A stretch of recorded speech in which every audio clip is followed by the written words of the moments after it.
In today's golf video, I'm going to be playing 9 holes with my Mileseey GenePro G1. It's going to be an interesting little matchup between the one device. The first 3 holes, I'm only allowed to use the laser. The next 3 holes, I'm only allowed to use the GPS. And in the final 3 holes, I'm going to be able to use all features. I'm going to talk you through a few of the pros and cons about maybe a rangefinder and having only a laser, and then only having a GPS. But in the comments down below, which 3 holes are gonna win? Okay, first 3 holes, laser only, no GPS, just literally locking onto my target with the laser. This is a par 5 to start with, and already I come into my first problem with just my rangefinder. So I can zap trees, but it's a ridge where I'm about to try and hit my drive to. So I can't see what's around where my ball's gonna land. Is there bunkers down there? I have no idea. I've just got to kind of hit and hope. Yes, I can measure some trees. That one on the left popping out that's gonna be at 250 is around where my ball's probably gonna come down and land. There you go, look, says it on the side, 253 yards to that tree that I just zapped. So let's whack it down there and see what happens.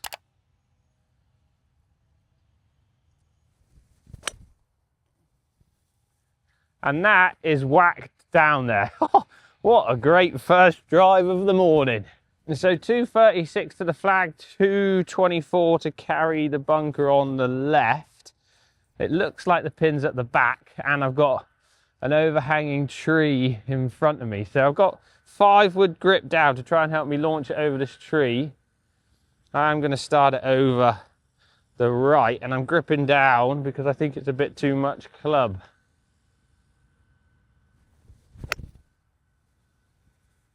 Keep drawing, keep drawing, keep drawing. Oh my word, is that like the best shot ever? That was such a well-manufactured 5 wood. Second shot of the day, that's crazy. If that's on the green, that's close. I don't hit many 5 woods, but if you don't have a 5 wood or a 7 wood in your bag, you've got to think about getting one. They're such easy clubs to hit compared to long irons. Finished a tiny bit long, but what a shot to come into this green for eagle. Oh, I'll take it. Tapping birdie to start with the rangefinder. Will that continue? Nice.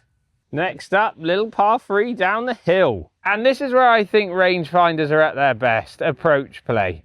Coming into greens, 138, playing 130 downhill with the slope. I love that it tells you on the side of the GenePro G1 because I'm always forgetting. Now, there are some limitations when it comes to the rangefinder only aspect.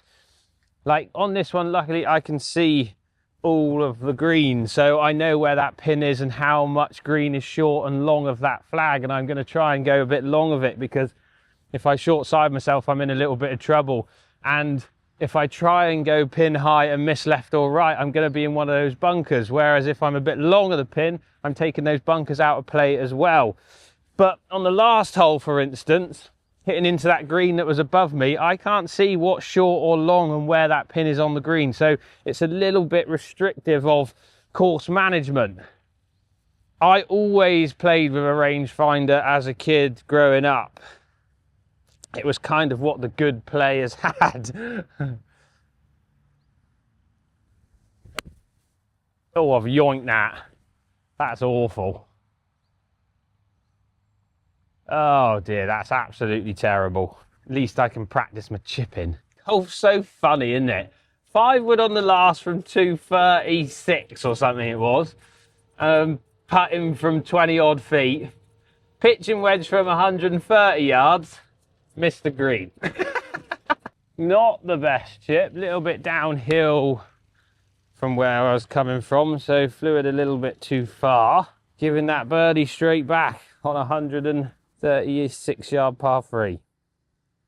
Possibly.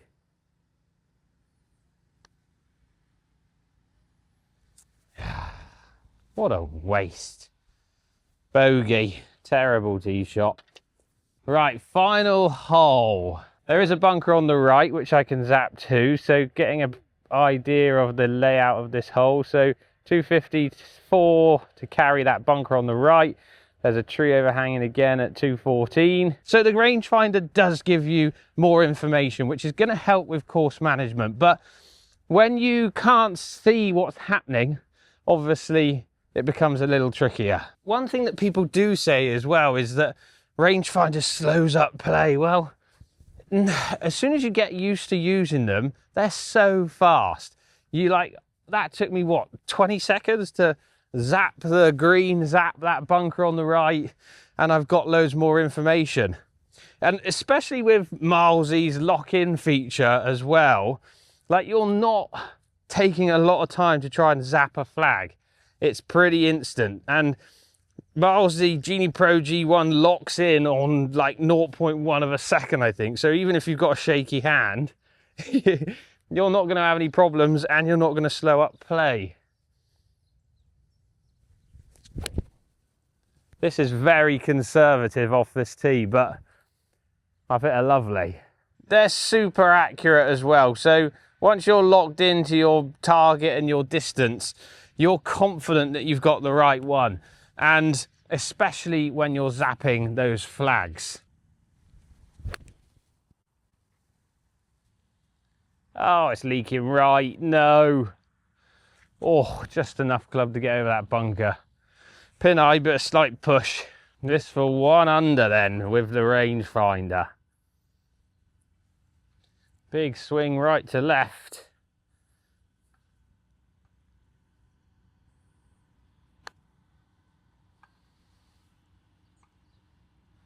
Woo, that was a big swing. Take a par, and I'll take level par. Right, that to beat. GPS next. Now, GPS systems I never really liked. Like I said, as an amateur, I was always a rangefinder guy and laser. But 5, 6, 7 years ago, something like that, I started trying them and 100% fell in love with them.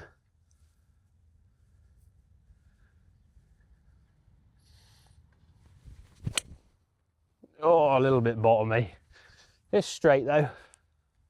I love how simple they are. You've got front, middle and back yardages. You can click on the green and change where the flag position is. I'd already moved that to the back because that's where the pin is. So I've got around 64 yards. I think GPS just suits my game loads more now. Like, I'm not as serious. I don't play in competitions. I'm just playing around with my mates, playing on video. So the general yardage is absolutely fine. And the more I sort of teach as well students, I realised that maybe the pin and being so accurate on the pin isn't the be all and end all.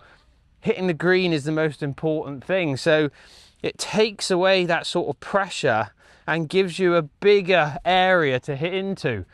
So I think that's why I fell in love with GPS.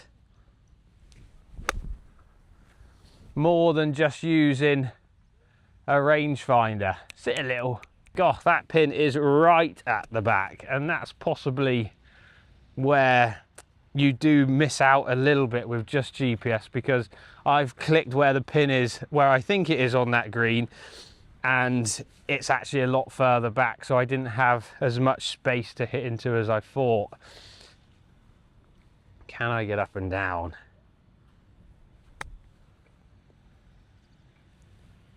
Looking likely. A little tap in for par. Thank you very much. I love the fact that you get a full map of the hole, so you know exactly what's going on, whether you can see all of the hole or whether it's blind. You can click on the features here and click on the hazards. Zoom in a bit if you can't quite get it. Move it up, hit that bunker, and that is at 260 away from where I'm stood. I'm going to be a little bit closer, so can I go for the green and make this bit more exciting? Let's see. What is it? 320, so it's going to be about a 300-yard carry. Yep, I'm going for it. I've measured from here as well, 290 straight at the green, so it's a massive carry. So I might bail a little bit to the right. Let's see. Out there a little bit.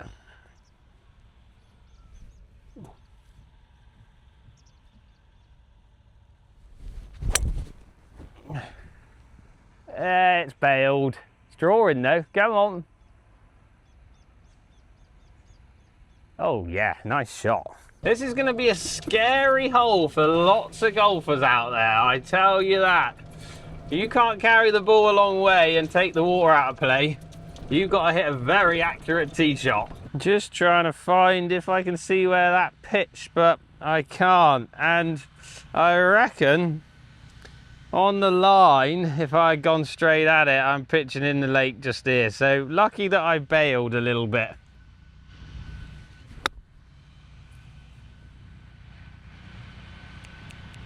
Stop! Oh, look at it to go that way. Stop! Chance. This to go one under. A little bit of left to right.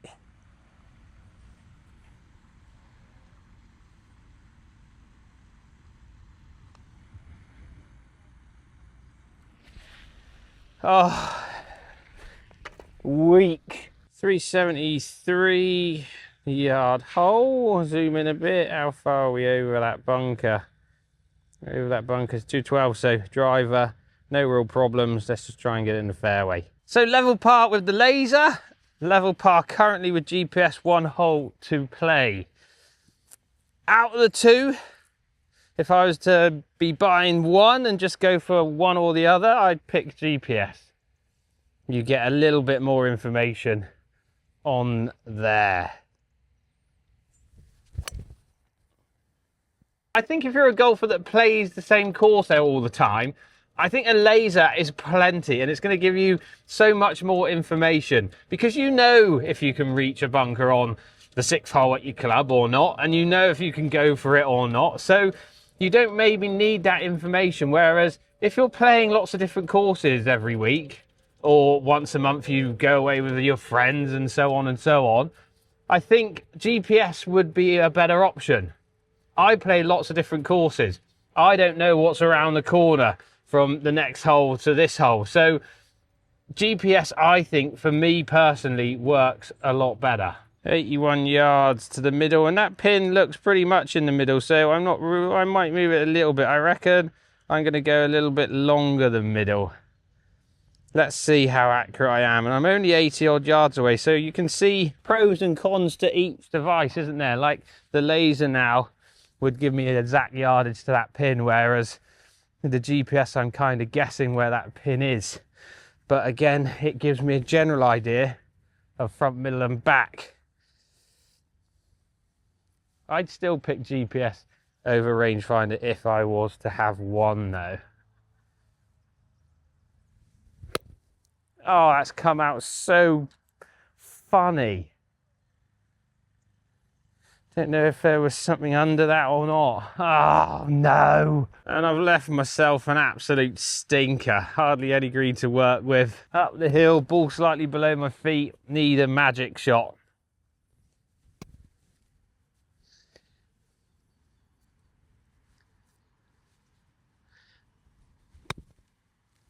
Sit. Sit. Oh, 6-7 feet. Oh, 6 or 7 feet. Maybe a bit more. Could be 8 or 9, couldn't it, this? Come on, let's roll it in. Oh, no. Didn't break. 1 over for the GPS. Bummer. Final 3 holes, we get the full works. GPS and rangefinder, every feature available on the Mileseey GenePro G1. Now, this is what I love about having both. So I can zap the flag, which is 156 away. So now what I can do is click on my green and move the pin to 156. Oh, spot on, look at that. Now I know that I've got 7 yards short of the pin and 16 yards long of the pin, which is ultimate course management. So I know that I can't really go short of the 156, but it's playing 150. So I need a club that's going to go past 150, which is my 8 iron. And having both devices is definitely going to raise some eyebrows about slow play, isn't it? But how quick did I just do that? And I'm chatting to you guys on the camera. So I've sorted out my course management. I know that I can't be short of 150. I've got the club. It doesn't mean that I'm going to play better golf, because I've still got to hit the shot.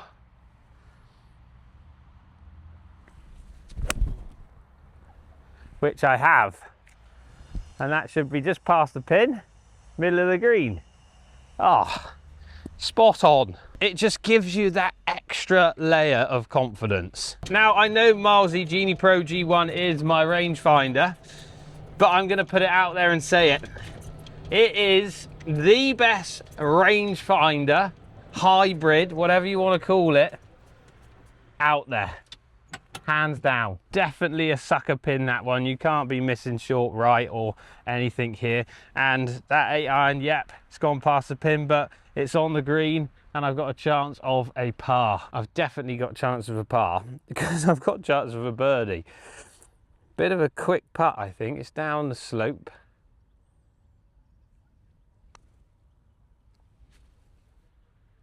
Coming back. Not that much. Nice, roll it up, tap it in. Simple par. Using this more and more, I've found that I'm generally using the GPS off the tee, and then I use a combination of the both on approach play. So this is now a dog leg to the right, and if I click on here, I can zoom in and find out how far it is to the end of the dog leg where I want to hit it. And I've got 290. So it's probably not a driver unless I want to cut corners, but can't see where my ball's landing when I do that. So I'm going to go 3 wood off the tee, maybe 5 wood. 5 wood off the deck so it doesn't overdraw. Teeing it up, more likely to get that draw shape off the deck. Gonna squeeze it out there with a little fade, hopefully.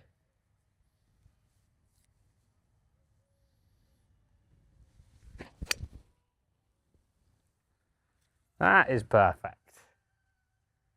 Little cut round the corner. Yes, please. So now I'm going to zap the pin, and that is 140. Then I head to my green, and it is about 140 already. So that's pretty much perfect. I don't need to change the flag. So I know that I've got about 7 yards short of the green. If it's more over here, then I would have more of the green to look at, but it's definitely more on the left-hand side. So I haven't got much green to work with. So I'm going to be aiming right at the pin, and I've got 18 yards of green to hit into, which makes it a solid 9, middle of the green.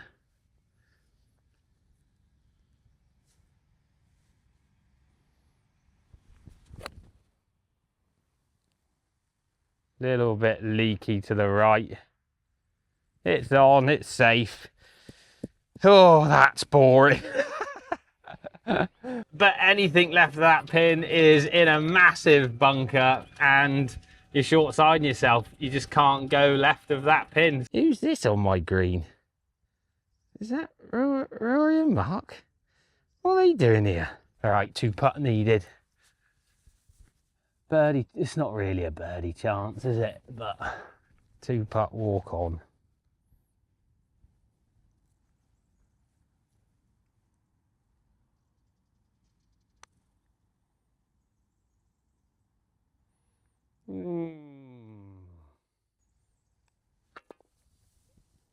Not only does the Mileseey GenePro G1 have the laser and GPS feature, it also does stats too. So you've got everything on this device. So we try and get this pin together. Start it out to the left of the pin, bring it over 157, does that say? 157, so move the pin up a little bit in the middle.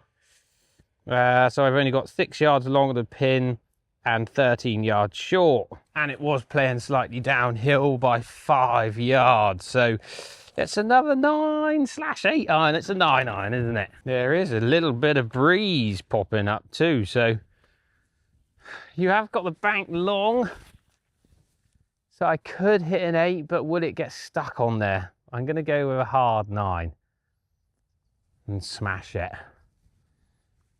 Straight at it. Birdie finish.